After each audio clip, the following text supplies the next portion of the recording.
Bueno, amados hermanos, les pido que me acompañen en la lectura de hoy. Vamos a ir al Evangelio de Lucas, al capítulo 12.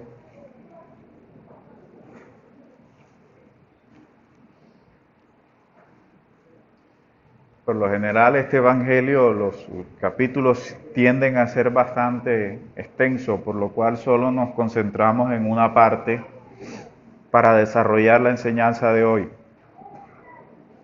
Eh, el capítulo 12 inicia prácticamente con las palabras del Señor en donde pues les da aliento a sus discípulos. En primer lugar hace un llamado a guardarse en el versículo 1 de lo que es la levadura de los fariseos, es decir, de la hipocresía de los fariseos. Eran muy conocidos por enseñar y decir muchas cosas, pero eran poco consecuentes con lo que enseñaban. Pues recordemos las palabras del Señor en Mateo 23 cuando dice que en la cátedra de Moisés se sientan los escribas y los fariseos, dice, y todo lo que ellos digan que hagan, hacerlo, pero no hagan como ellos, porque ellos dicen y no hacen. De eso se trata la hipocresía, de no ser consecuente con lo que se profesa. Un creyente es hipócrita cuando no hay coherencia entre su fe y su estilo de vida. Así eran los fariseos. Es más, dice el Señor, exhibían sus vestiduras, hacían oraciones. Cuando llegaba la hora de la oración y estaban en la plaza pública, ellos hacían oraciones en público. ¿Para qué? Para ser vistos por los hombres, para ser adulados por los hombres. Cuando iban a dar, dice, una caridad, hacían sonar un shofar para que la gente los viera y viera cuán piadosos eran. Hacían muchas cosas con un objetivo: ser vistos por los hombres. Esa era su máscara, su religiosidad. De eso se trataba la hipocresía. Ellos no eran coherentes entre lo que enseñaban y lo que profesaban y su vida. No obstante, el Señor les advierte a sus discípulos sobre no imitar ese tipo de conductas y les dice el Señor, luego, no teman, no tengan temor. El Señor ahora infunde valor, infunde valentía, coraje a sus discípulos frente a las adversidades de la vida. El Señor dice, no teman. Es una de las expresiones más repetidas por el Señor en el Evangelio. No temáis, no teman. El temor a la muerte es universal. El temor a la muerte es universal porque la muerte afecta a todo ser humano que pisa sobre la tierra. A causa de la desobediencia de Adán, dice el apóstol Pablo, dijo, la muerte, el pecado entró al mundo por un hombre y por el pecado la muerte. Así que tanto el pecado como la muerte, como consecuencia de él, afecta a todos los hombres por igual. Así que el temor a la muerte es algo común a todo el género humano. Pero el Señor dice, no teman. Y no teman a los que pueden matar el cuerpo, mas aparte de eso no pueden hacer nada más. Y luego dice, os enseñaré a quién debéis temer. Temed a aquel, dice, un hombre solo puede quitarte la vida para este mundo, para el mundo presente.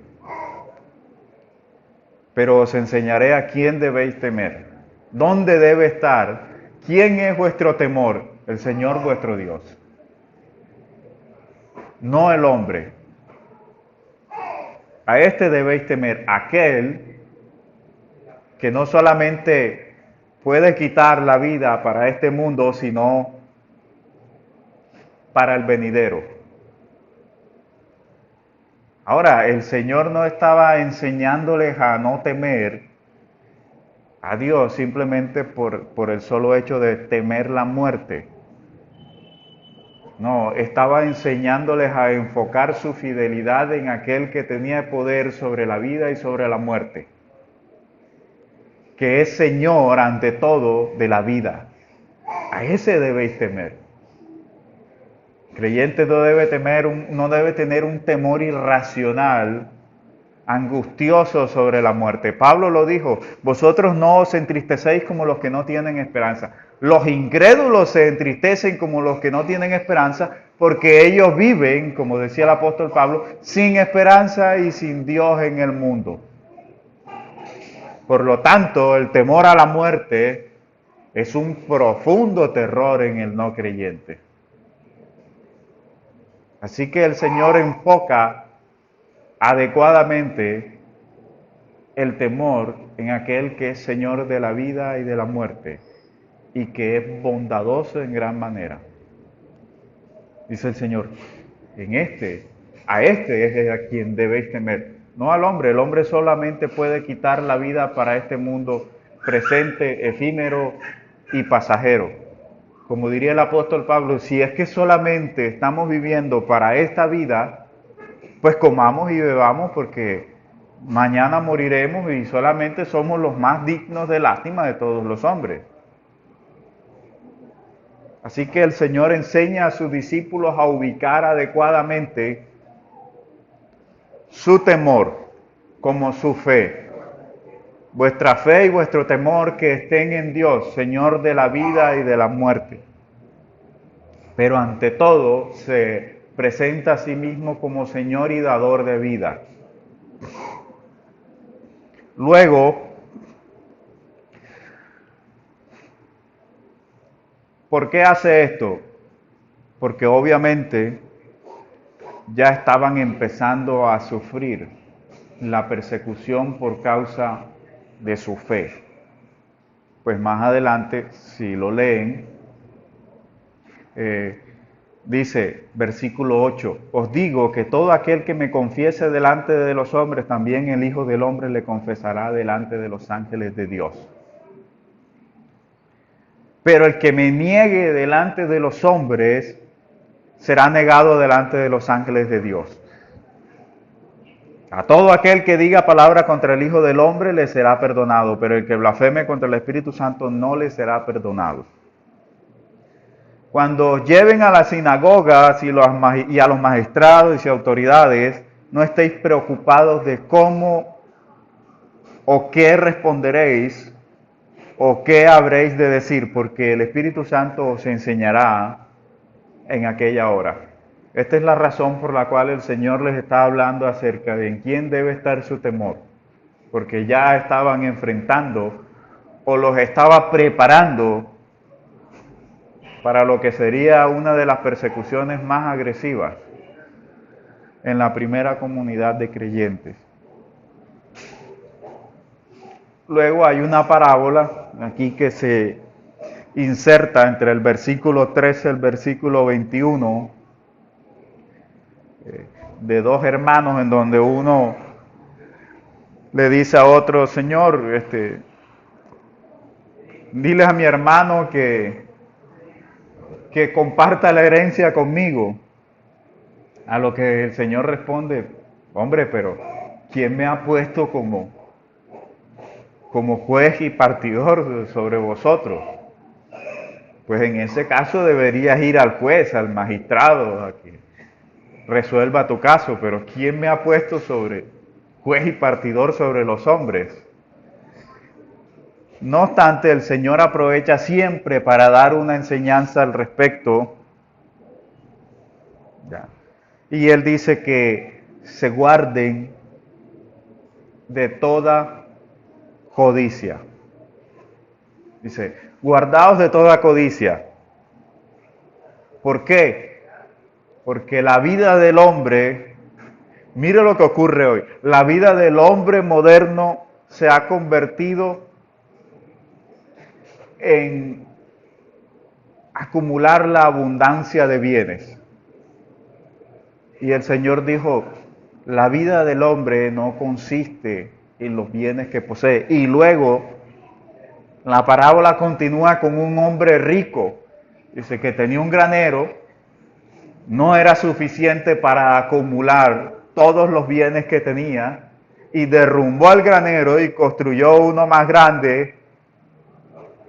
Y ese no fue suficiente, lo derrumbó y construyó uno más grande. Y ahora, luego de regocijarse y de tener puesto su corazón en todos sus bienes, en todas sus riquezas, se dijo a sí mismo en el versículo 19, y diré a mi alma, alma mía, muchos bienes tienes almacenados para muchos años. ¿En dónde estaba puesto su corazón? En este mundo. Eso es un materialismo extremo. Él tenía puesto su corazón en lo terrenal, en el mundo. Alma mía, muchos bienes tienes acumulados para muchos años. Descansa, come, bebe, alégrate. Eso en el sentido no muy piadoso de la palabra. Ya. Prácticamente de allí en adelante ese hombre iba a ser un derrochador, un libertino, y todo lo que cabe dentro de lo que pueda ser un incrédulo con mucho dinero. Y basta con ver, si queremos una ilustración de lo que dice la parábola, basta con ver los TikTok, videos de redes sociales de las personas supuestamente adineradas, cómo publican todo lo que hace y cómo gastan su dinero en tonterías, en cosas de este mundo, en todos los placeres que el mundo ofrece. Versículo 20. Pero Dios le dijo, necio, esta noche vienen por tu alma y lo que has provisto, ¿para quién será? Así es el que hace tesoros para sí mismo y no es rico para con Dios. Así es el que hace tesoros para sí mismo. Por lo general, el que hace tesoros para sí mismo hace a un lado a Dios. Juan también lo dijo en Apocalipsis, en su mensaje a las iglesias. Ah, que ahora estás ensoberbecido. Incluso a los creyentes suele pasarles. Cuando se dejan seducir por el dinero, por el amor al dinero. Porque el problema en sí no son los bienes. El problema no es el dinero. El problema es cuando pones tu corazón en el dinero. Y entonces dices lo que dijo este hombre, oh alma mía. No dice, gracias Dios mío por la provisión, sino, oh alma mía, muchos bienes tengo. Allí es cuando el Señor, cuando la iglesia estaba sufriendo de ese mismo mal, el Señor en su mensaje a las iglesias también les dijo, acuérdate, que ahora dices que eres rico, que te has enriquecido, que no tienes necesidad de nada. Acuérdate que no eres más que un pobre, miserable, desnudo y desventurado. Ese eres tú. Esa es la condición del hombre ante Dios, aunque tenga todo el dinero del mundo.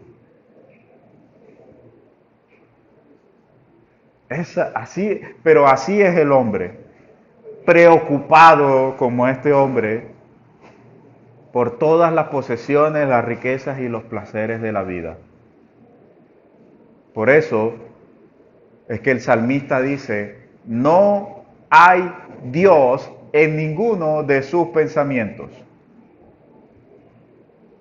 Cuando un hombre tiene su mirada, su corazón puesto en este mundo, sobre la riqueza, sobre lo material, Dios es lo último de sus pensamientos. De hecho, el salmista dice, no hay Dios en ninguno de sus pensamientos. En ninguno de sus pensamientos. Luego, entre el versículo 22, y esta es la parte que quiero pues que leamos, entre el versículo 22 y 24, acompáñenme en esta lectura, dice, es importante lo que vamos a leer ahora porque precisamente tiene relación con lo que acabamos de decir. Lamentablemente no vamos a poder abordar lo que trata el resto del capítulo, pero quería llegar a este punto porque va a ser el punto que vamos a desarrollar en la enseñanza de hoy. Y lo que hemos dicho previamente está profundamente relacionado. Versículo 22.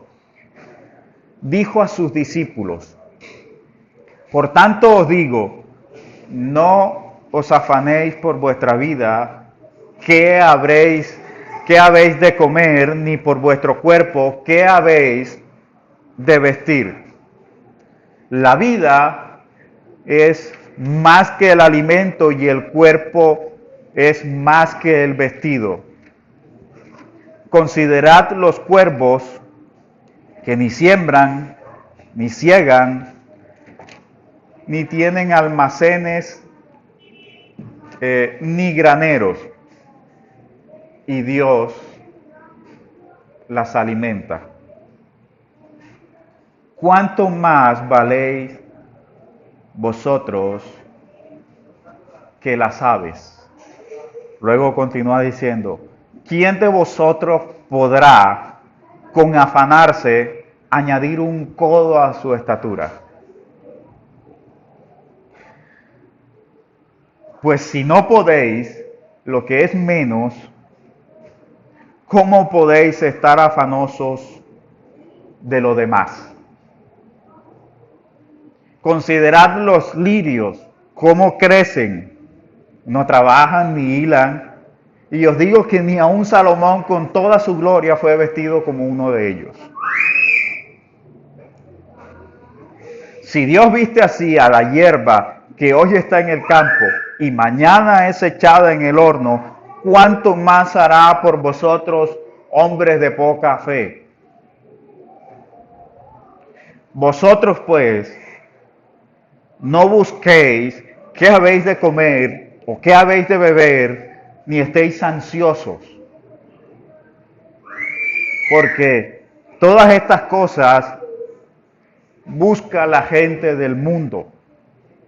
Pero vuestro Padre sabe que necesitáis estas cosas. Más bien, buscad el reino de Dios y todas estas cosas os serán añadidas. No temáis, manada pequeña, porque a vuestro Padre le ha placido daros el reino. Ya. Vended vuestros bienes y dad ofrendas de misericordia. Haceos bolsas que no se envejecen, un tesoro inagotable en los cielos, donde no se acerca el ladrón ni la polilla destruye. Porque donde esté vuestro tesoro, allí estará también vuestro corazón. ¿Sí ven por qué esto está relacionado con lo que veníamos diciendo? Porque el Señor aprovecha para iniciar con sus discípulos una de las enseñanzas más significativas sobre una visión terrenal o celestial, o si se prefiere decir, una visión temporal y una visión eterna sobre la vida y sobre las cosas de la vida. Él viene redireccionando en su enseñanza a sus discípulos y Él quiere que tengan presente el enfoque que le deben dar a las cosas, tanto a las primordiales como a las generales de la vida. Mire que dentro de esa visión de lo terrenal, de lo celestial, de lo temporal, de lo eterno, el Señor está guiando a sus discípulos a que tengan una visión adecuada sobre las cosas importantes de la vida como de las que son generales. Porque aún las cosas más minúsculas también tienen relevancia para Dios. El apóstol Pablo dijo, todo lo que hagáis,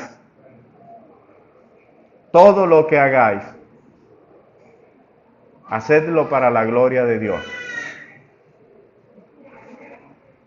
Entonces el Señor está enseñando adecuadamente a sus discípulos, porque la gente del mundo está desenfocada y Él lo sabe.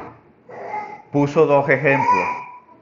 El del hombre que estaba pidiéndole al Señor, Señor, dile a mi hermano que comparta su herencia conmigo. Y el Señor le dice, guárdate más bien de la codicia. Y luego seguidamente en esa misma parábola inserta la del hombre rico con sus graneros que los levanta para acumular riquezas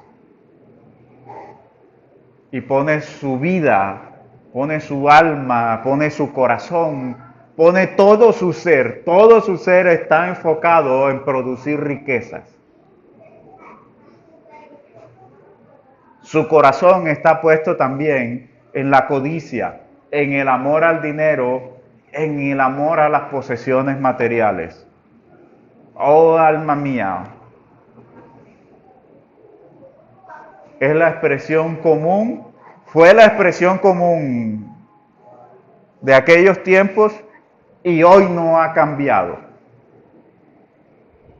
Hoy no ha cambiado. El hombre que se desvive por acumular riqueza, el hombre moderno igual dice en su lenguaje moderno, oh alma mía, muchos bienes tengo. Y ha puesto en ellos su corazón, mientras ha hecho a un lado a Dios, se ha olvidado de Dios. El Señor está viendo eso. Él sabe que sus discípulos, sus seguidores, su pequeña manada está viendo eso. Y una de las advertencias que más hace la Escritura es que el pueblo de Dios no debe aprender las malas conductas, el mal estilo de vida de las naciones. El Señor dice, Dios sabe de qué tenéis necesidad, pero no os dejéis seducir de la codicia de los bienes materiales. No os dejéis seducir de la prosperidad del hombre de este mundo. Le pasó a Asaf. Sí recordamos lo que le pasó al salmista Asaf. No recuerdo bien si está en el Salmo 77.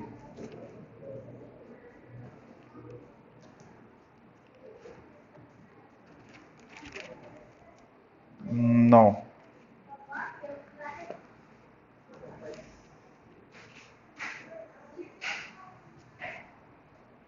No recuerdo exactamente el Salmo de Asaf, 73. En el capítulo 73,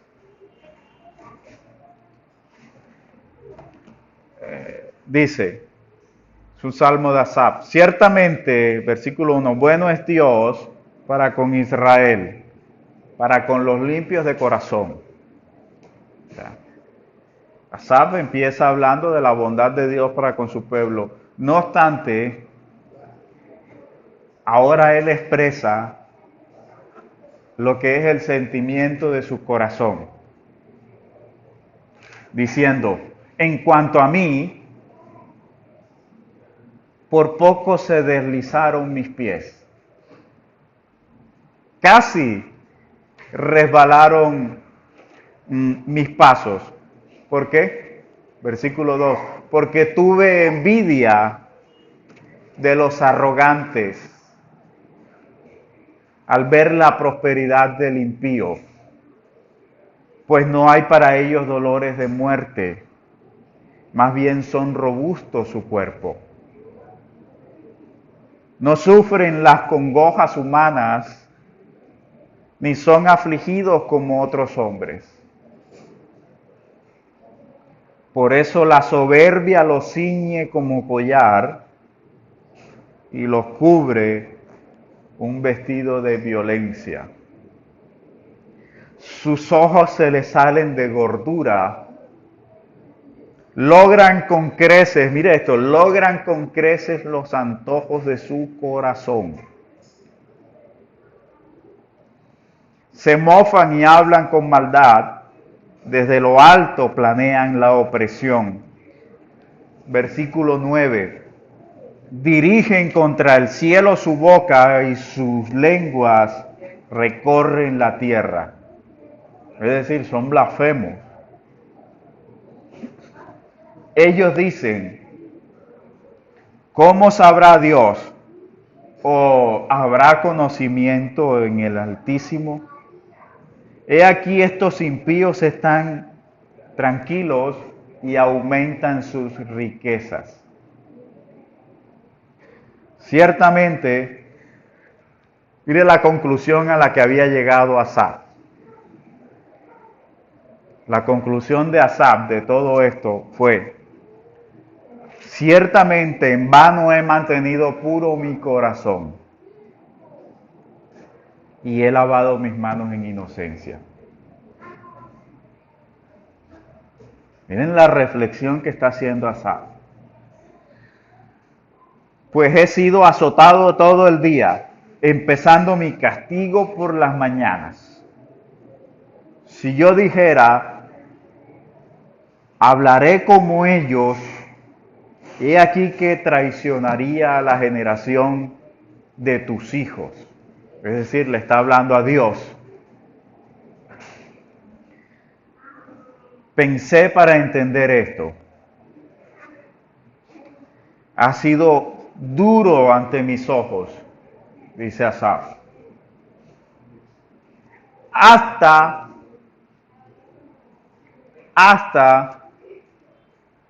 la clave de la comprensión está en el versículo 17. Hasta que venido al santuario de Dios comprendí el destino final de ellos. Ciertamente los has puesto en deslizaderos y los harás caer en la decepción. ¿Cómo han sido desolados de repente? Se acabaron, fueron consumidos por el terror. Como al despertar del sueño, así, Señor, al levantarte, despreciarás sus apariencias.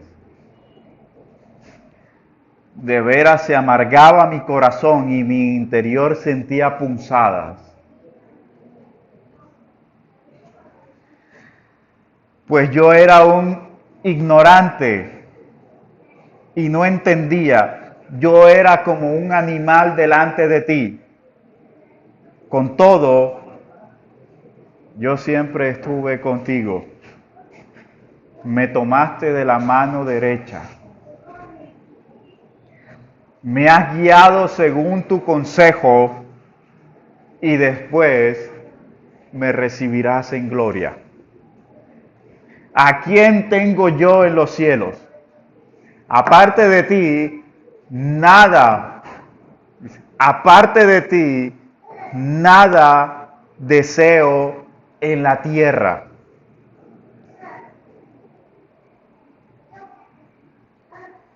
Mi cuerpo y mi corazón desfallecen, pero la roca de mi corazón y mi porción es Dios para siempre. Mi roca, la porción que me toca, la porción que me toca, digamos que Asaf hubiese sido un levita en medio de su pueblo, no recibían tierra. Y el Señor dijo, los levitas no recibirán tierra ni posesión, porque yo soy su porción. Ellos recibieron la mejor porción de todas. Por eso Asaf ahora dice, yo era un ignorante y no entendía lo que estaba pasando.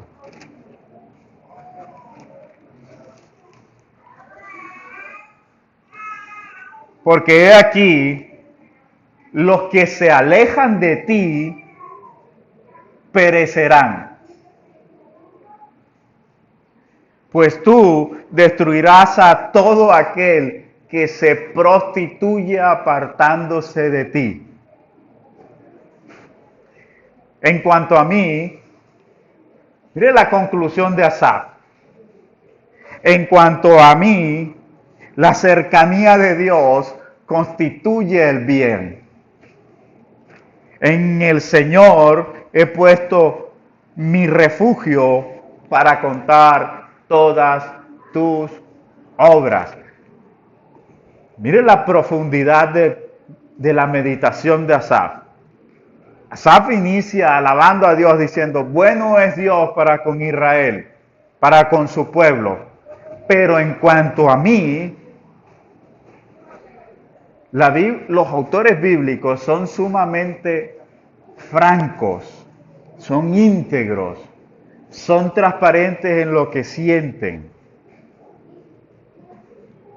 Esa es una de las razones por las cuales la escritura es digna de credibilidad, porque no es un cuento de hadas donde los autores nunca han sufrido, nunca han tenido dudas, nunca han cuestionado, incluso nunca han cuestionado a Dios. Ningún autor bíblico cuestionó a Dios, entonces usted no ha leído los Salmos. Porque Asaf está diciendo, Dios es bueno para con su pueblo, pero en cuanto a mí, por poco se deslizaron mis pies, porque cuando vi la prosperidad del impío, cuando vi cómo prosperaba en su camino, cómo se cubría de violencia como con un vestido, cómo se enriquecía, cómo engordaba hasta que se le salían los ojos de la gordura, cuando vi su prosperidad casi se deslizaron mis pies. Y dije, Asaf está hablando con Dios. Y Asaf dice a Dios, o sea que he mantenido puro mi corazón en vano. De balde me he conservado puro. De balde te he sido fiel. La fidelidad. Asaf se cuestionaba diciendo, mi fidelidad entonces, mi fe, no ha servido de nada porque me levanto cada mañana sufriendo los azotes de la vida. Mientras que el impío prospera en todos sus caminos. En todos. Luego, ¿cómo enfrenta Asaf su conflicto? Con la misma meditación, pero a la inversa. Es precisamente meditando que Asaf vuelve nuevamente, encausa sus pensamientos en la dirección adecuada, pero meditando en lo adecuado. En Dios, no en el impío. Asaf en ese momento tenía puesta la mirada en el hombre, hasta que al entrar al santuario de Dios, comprendí cuál era el fin de ellos. Has puesto sus pies como en deslizaderos. ¿Y todo por qué? Porque se olvidaron, porque levantaron su boca contra el cielo, contra Dios, y se apartaron, se olvidaron de Dios. Y Asaf vuelve en sí, en su meditación, y dice, ahora comprendí que yo era un ignorante, falto de entendimiento. Dice, y así como tomaste a tu pueblo de la mano y los guiaste, así mismo, oh Señor, dice Asaf, me has tomado de la mano, me has guiado según tu consejo, y después, dice Asaf, me recibirás en gloria. Asaf dice, ya entiendo que no importa la gloria del hombre en este mundo pasajero. La gloria terrenal no es nada en este mundo. Por eso Pablo dice, las aflicciones del tiempo presente no son nada comparado con lo que ha de manifestarse. A eso llama Pablo, dice, sobre nosotros reposa un enorme peso de gloria. ¿Por qué? Porque la gloria venidera es superior a todas las riquezas del mundo presente. A todo lo que el mundo te puede ofrecer hoy, Dios es supremamente superior a todo. Esa es la meditación de Asaf. Entonces comprendí. Entonces Asaf redireccionó sus pensamientos a Dios y dijo, Dios es mi porción. Él es mi roca. Él es quien me sostiene. Él me sostendrá. Él me sostendrá. Mi roca, mi porción. Aquel que me guía con su sabiduría y con su consejo. Así que es la misma enseñanza que el Señor está transmitiendo a sus discípulos, pero cabría preguntar, ¿esa enseñanza era solo para los discípulos o es para todos? Sin duda, no hay duda de que el Señor se está dirigiendo a sus discípulos. Él se está dirigiendo a sus discípulos. Pero esa misma enseñanza también es para todos aquellos que pudieran haber estado presentes en esa enseñanza. Es decir, Él se está dirigiendo a sus discípulos, pero no es una enseñanza exclusivamente para los 12 en ese momento. Es una enseñanza dirigida a todos los seguidores del Señor. Todos reciben la misma enseñanza. Así que la amonestación del Señor es sencilla. La amonestación del Señor es sencilla. Él la expresa con suma claridad. ¿Cuál es? No os afanéis. No os afanéis. O literalmente también, no estéis ansiosos. Esa es la enseñanza del Señor. No os afanéis. No estéis ansiosos. Ahora, debemos entender adecuadamente las palabras del Señor cuando dice no os afanéis o no estéis ansiosos, pues el Señor no está llamando en ningún momento a la desidia, a que el creyente simplemente se tiene que recostar sobre un sillón y decir que no va a hacer nada, puesto que el Señor no está hablando,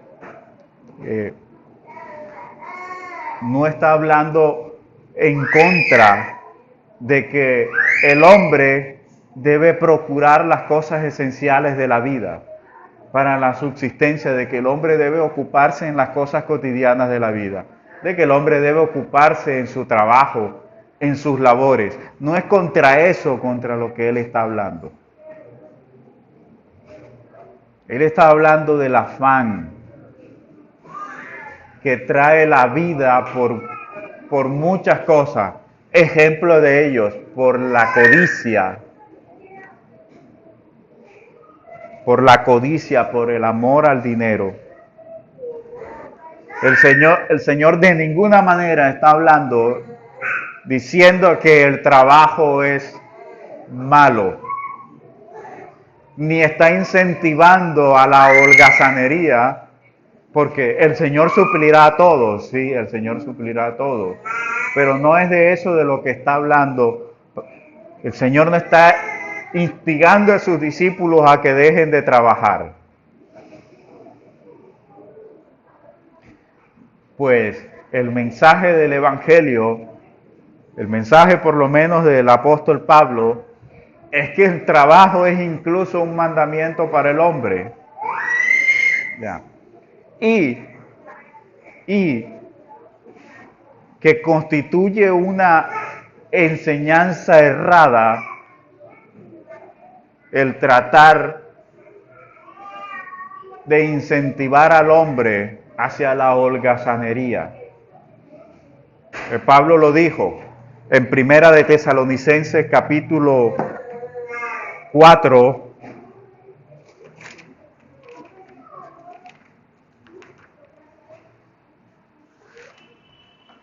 Primera de Tesalonicenses capítulo 4, versículos 11 y 12, dice: tened por aspiración vivir en tranquilidad. ¿Qué dice? Ocupaos en vuestros propios asuntos y trabajar con vuestras propias manos, como os hemos mandado, a fin de que os conduzcáis honestamente para con los de afuera y que no tengáis necesidad de nada. Pablo está diciendo, ocúpense en los asuntos que se tengan que ocupar. Trabajad.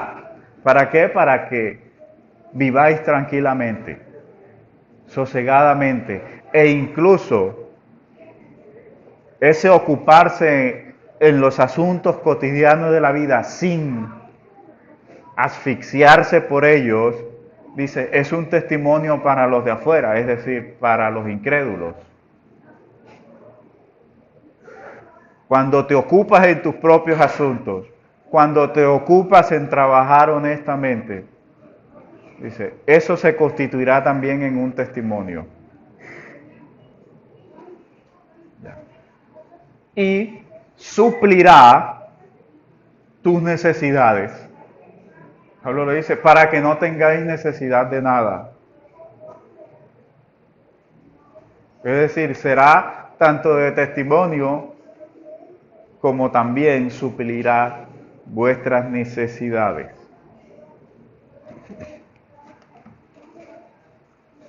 Así que la desidia aparentemente,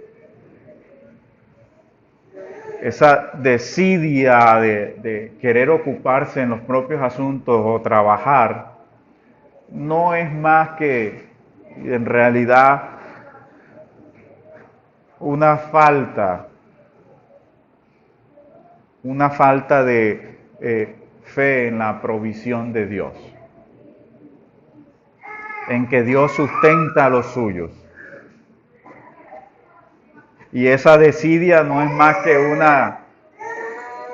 porque no han visto muchos creyentes así.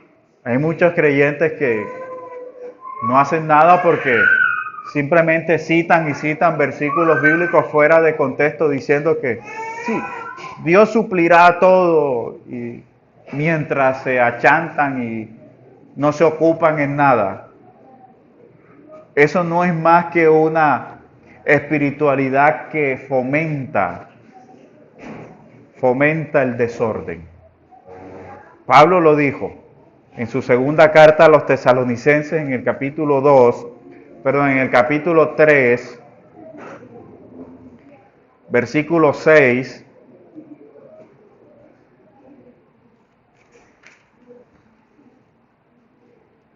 dice, sin embargo, os mandamos, hermanos, en el nombre de nuestro Señor Jesucristo, que os apartéis de todo hermano que ande desordenadamente y no conforme a la doctrina que recibieron de parte nuestra. Es decir, que esa desidia a no querer ocuparse en nada, a no querer trabajar, no es más que una falsa espiritualidad que simplemente fomenta el desorden. Pablo está diciendo, ellos solo quieren andar desordenadamente. Quieren vivir una vida de desorden. Versículo 11. Así, a fin de que sean condenados todos los que no creyeron a la verdad, sino que se complacieron en la injusticia. Es decir que, mire que esta falsa enseñanza hace parte incluso de las falsas enseñanzas de los últimos tiempos. El llamar al pueblo de Dios a la holgazanería, al desorden. Así que el Señor no está llamando, jamás está haciendo un llamado a que los creyentes dejen de ocuparse sanamente en los asuntos cotidianos de la vida o que dejen de trabajar en nombre del Señor. No, el Señor lo que está llamando es a que los creyentes no tengan una preocupación ansiosa que conduzca a la congoja o a una angustia vital. Ese es el llamado del Señor. Les está llamando es a que no se angustien de tal manera que se acongojen hasta el punto que les angustie la vida. Eso es a lo que está llamando el Señor. Ahora, esa ansiedad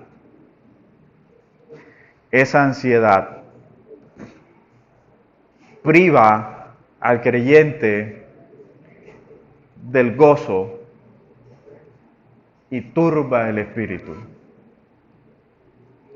Y eso es lo que el Señor está tratando de enseñarle a sus discípulos, está tratando de enseñarnos a nosotros. La ansiedad de la vida, la ansiedad por las cosas inadecuadas de la vida, no por lo necesario, sino por las cosas inadecuadas de la vida, mata el gozo y turba el espíritu. Ese es el problema de fondo. Como en el caso de Marta. El Señor llega a su casa, se sienta, María se sienta a sus pies para escuchar la palabra del Señor, y mientras Marta va de un lado a otro en la casa, haciendo quehaceres de aquí para allá, tratando de organizar todo, porque cree que el Señor necesita de todas esas cosas, y hasta llega al punto de angustiarse, que regaña al Señor. Señor, dile, a mi hermana que me ayude. ¿Por qué no la regañas? ¿No estás viendo que yo estoy haciendo todo sola? El Señor le dice, Marta, Marta, estás angustiada por muchas cosas que no son esenciales. Ahora, entre paréntesis, valga la claridad porque alguno puede, de los que escuchen, el Señor no está diciendo que usted debe tener la casa hecha un basurero, por si acaso. Lo que el Señor está diciendo es, Marta, Marta, estás angustiada por muchas cosas que no son esenciales y solo una es necesaria.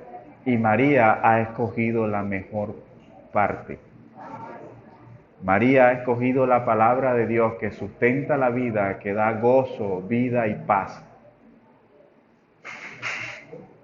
Y ahí estaba Marta,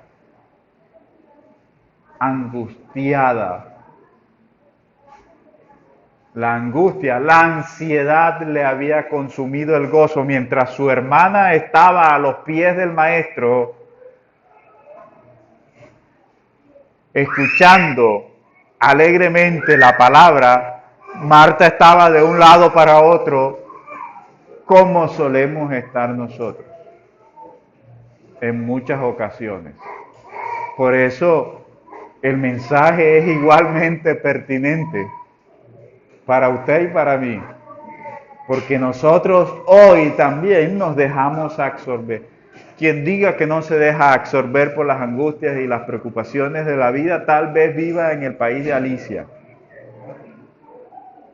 pero en Colombia no vive. Esas cosas nos angustian. Y el Señor advierte sobre las ansiedades de la vida. Por eso nos ayuda a poner en perspectiva lo terrenal, lo celestial, lo temporal, lo eterno.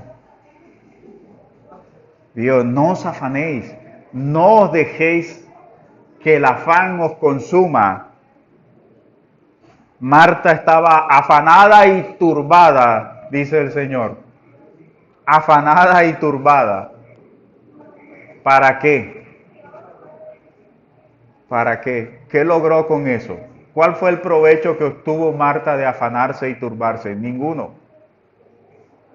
Mató su gozo y la alegría que tenía, e incluso al ver a su hermana, el gozo y la alegría que su hermana, ella misma mató su gozo y su alegría en lugar de sentarse a los pies del Señor.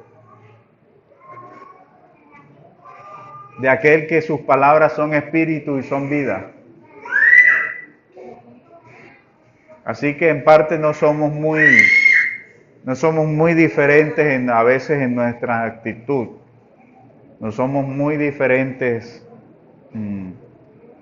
de Marta.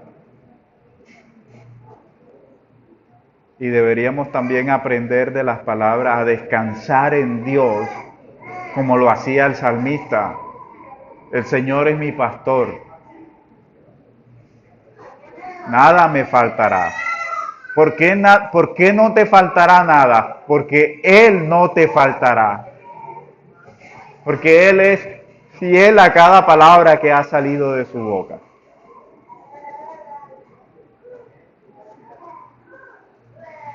Así que, ¿por qué angustiarse? ¿Por qué el pueblo de Dios se angustia tanto si tenemos un testimonio histórico de que Dios siempre ha cuidado a su pueblo? El salmista lo dijo, el Salmo 23, en su experiencia personal, él dice, me pastorearás, me guiarás por sendas de justicia, por amor a tu nombre. Aunque ande por el valle de la sombra de la muerte, no temeré mal alguno, porque tu vara y tu cayado me harán regresar. Porque tú, oh Señor, en medio del valle de la sombra de la muerte, tú, oh Señor, irás conmigo.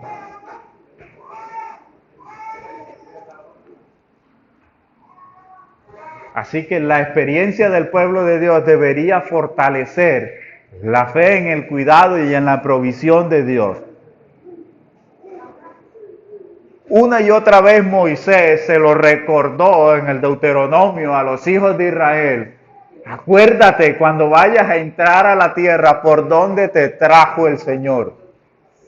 Mira todo ese vasto, ardiente desierto por donde el Señor tu Dios te trajo de la mano y te sustentó con maná, pan del cielo que ni tú ni tus padres conocían. Te dio a beber agua en medio del desierto.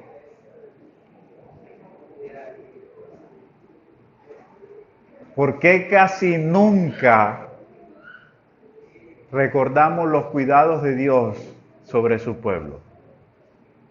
Que al recordarlos, lidiaríamos mejor con las ansiedades de la vida.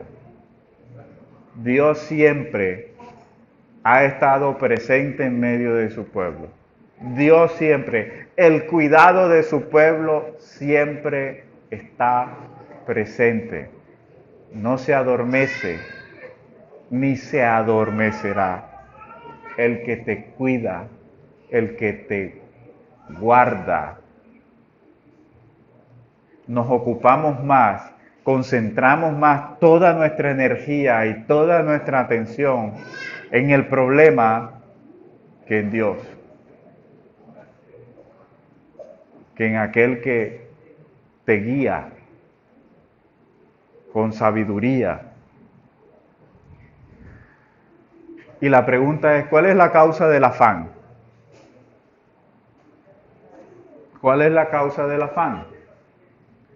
El Señor lo dice. Volvamos un momento a Lucas capítulo 12.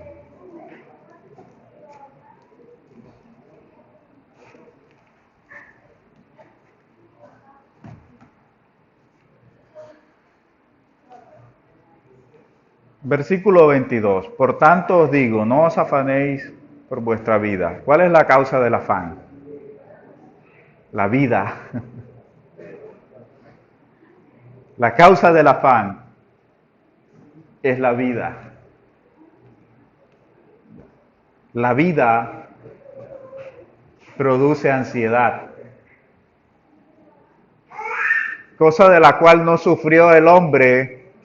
¿Por qué la vida produce ansiedad? ¿Por qué la vida produce ansiedad? Por la presencia del pecado en el mundo. La vida produce ansiedad por la presencia del pecado en el mundo. Antes de la caída, dice que el hombre se paseaba en el huerto del Edén en la presencia de Dios.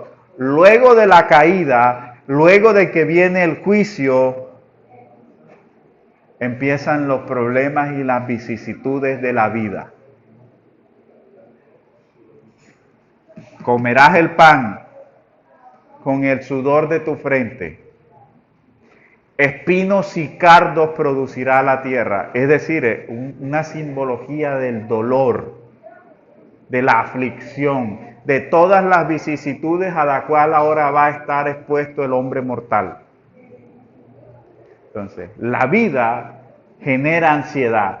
Por eso el Señor dice, la causa de la ansiedad es precisamente la vida. Y ocurre, y en donde se ve claramente reflejado, ¿sabe qué palabras reflejan adecuadamente la ansiedad de la vida? Las palabras que Satanás le dijo a Dios cuando se presentó delante de él para acusar a Job. Y Satanás le dijo, porque en la conversación, ¿has visto a mi siervo Job? Temeroso de Dios y apartado del mal. Un hombre íntegro en su fe. Un hombre íntegro en su fe. ¿Acaso gente teme Job a Dios en vano? no lo has enriquecido, no lo has prosperado. ¿Tú crees que Él tiene temor de ti porque sí, porque le nace? Luego le dice, piel por piel. Todo lo que el hombre tiene, daría por su vida. Todo lo que el hombre tiene, dará por su vida. Y Satanás tenía razón. Todo lo que el hombre tiene, dará por vivir. ¿Por qué creen que hay tantas películas y series de género de ficción que tratan todos esos temas? Porque el hombre quiere vivir eternamente, pero sin Dios. Así que todo lo que el hombre tiene, dará por su vida. Y eso genera ansiedad. Cuando el hombre vive la vida sin considerar a Dios, sin considerar a su Creador, empieza a afrontar la vida con afán. La angustia, la ansiedad del hombre surge porque el hombre quiere vivir en un mundo creado por Dios con una cosmovisión de vida que excluye a Dios. Y la vida le genera ansiedad. Basta con leer a un filósofo existencialista y verá usted su concepto de la vida. Lea El extranjero de Albert Camus y verá usted el pesimismo de la vida. Lea a Nietzsche y verá usted cómo la vida genera ansiedad. Pero afrontar la vida sin Dios genera aún mayor ansiedad. Y el antídoto, con esto terminamos, las palabras del apóstol Pedro en el capítulo 5, versículo 7 de su primera carta, dice: echad toda vuestra ansiedad sobre Él. Así es como se trata con la ansiedad de la vida. Echad toda vuestra ansiedad sobre Él, porque Él tiene cuidado de vosotros. Ese es Dios. Y el Señor nos está enseñando a poner en perspectiva adecuada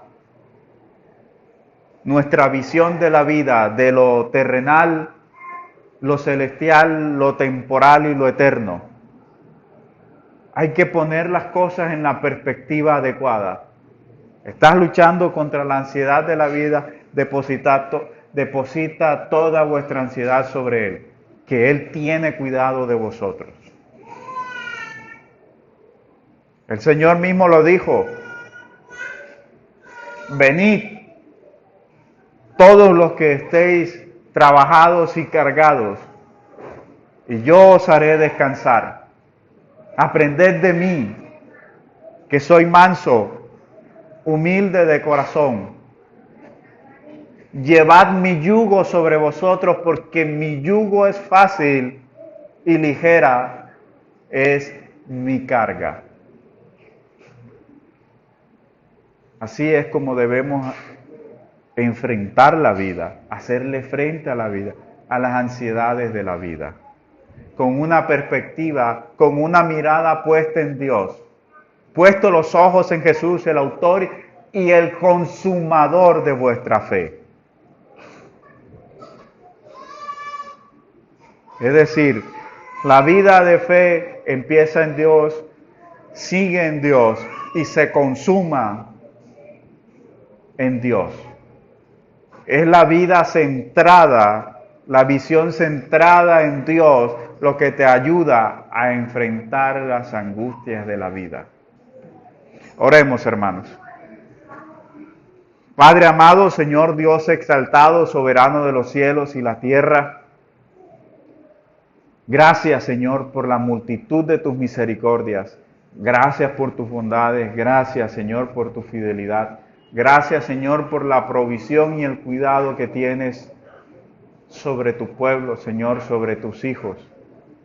Sigue guiándonos, Señor, sigue conduciéndonos hacia aguas de reposo, Señor. Ayúdanos, Señor, a concentrar todas nuestras cargas en ti, porque tú tienes cuidado de nosotros. En el nombre de tu Hijo amado, nuestro Señor y Salvador Jesucristo. Amén.